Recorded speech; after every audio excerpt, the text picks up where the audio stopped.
Hey guys, today we're going to work on two-way ANOVAs. We're going to be measuring student happiness. To measure this, we're using a scale of 1 to 10, 1 being not happy, and 10 being very happy. The two measurements that we used is student standing in college, such as freshman, sophomore, junior, and senior. We also used where they ate, such as swoops, baldies, and the roost. Now we're going to enter the participants' scores into each cell, whether they're a freshman, sophomore, junior, or senior, and based on where they ate. Swoops, baldies, or the roost.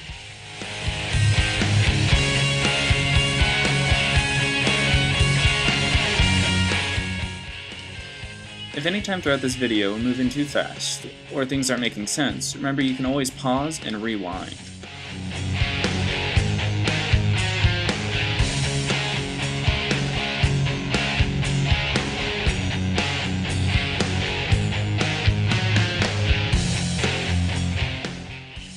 The first thing we need to find is the n, or the total number of participants. We then need to find sum of x squared, and finally, squared sum of x. First, we're going to count how many participants are in each cell. Now that I know there are 5, and 4 times 3 is 12 cells. So there are 60 participants total. So our n is 60. Next, we're going to find squared sum of x. To start finding this, we must add together all of the numbers within each cell. I know this may sound tedious, but it'll help you out in the long run, and it'll make sure that you keep all of your numbers straight.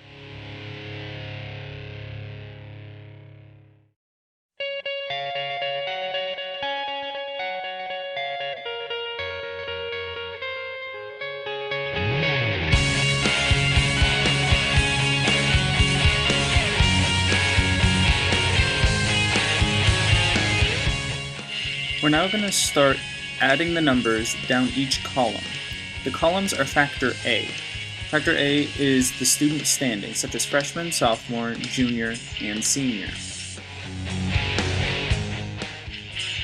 Likewise, we're going to start adding the numbers across the rows. This is factor B.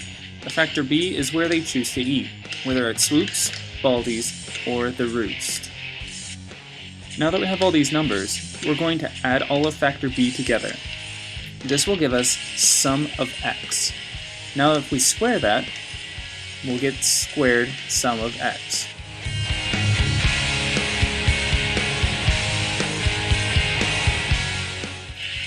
Now we need to find sum of x squared.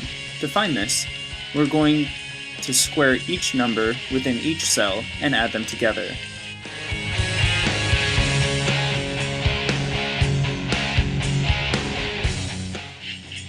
This is another long process, but it will help you minimize mistakes.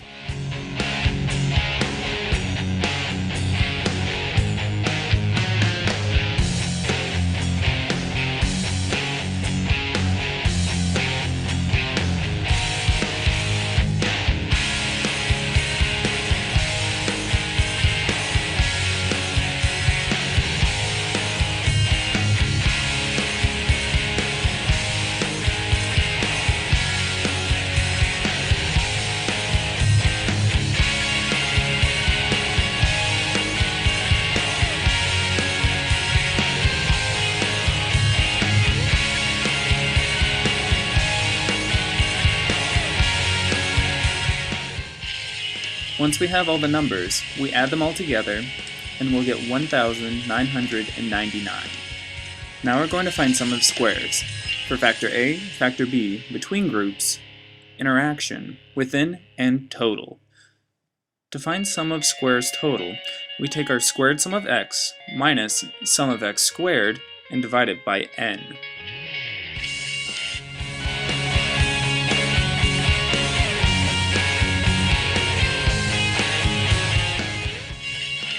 find sum of squares for factor A, we're going to use our sum of x at the bottom. We're going to calculate the n for each column, square each sum of x for the column, and then divide it by 15.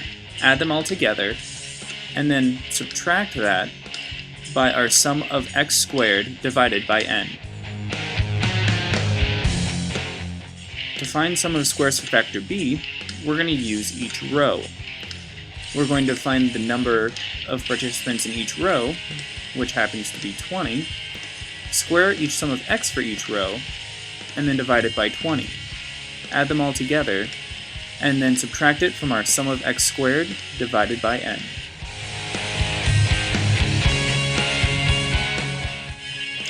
Next, we're going to look at the sum of squares for the between groups. We're going to take the sum of the scores in each cell, square it, then divide it by the n of the scores in each cell, which is 5. We're going to add the numbers from all the cells together, and then subtract the sum of x squared divided by n.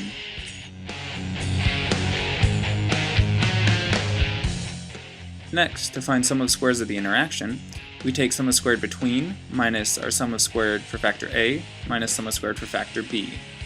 For sum of squares within, we take sum of squares total minus sum of squares between groups. Now on to finding degrees of freedom. For finding degrees of freedom of factor A, there's 4 levels. 4 minus 1 is 3. Our degree of freedom for factor A is 3. To find degrees of freedom for factor B, there's 3 levels within factor B. 3 minus 1 equals 2. So 2 is our degrees of freedom for factor B. To find degrees of freedom for the interaction, you multiply degrees of freedom for A times B. For degrees of freedom within, you subtract 12 from 60. And finally, for degrees of freedom total, subtract 1 from 60. For mean of squares, you take the sum of squares and divide it by the degrees of freedom. Now let's get to f obtains. You take the mean squares, A, B, and the interaction, and divide it by the mean squares within, and that gives you f obtained. Now that we have the f obtained, we need to find the f crit scores in the back of your book. You can find this by looking at the degrees of freedom within, and then the degrees of freedom for each interaction you're looking at.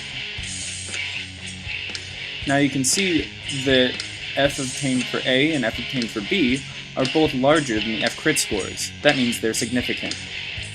F obtained for the interaction is not larger, so it is not significant. And there you have it. You just did a two-way ANOVA.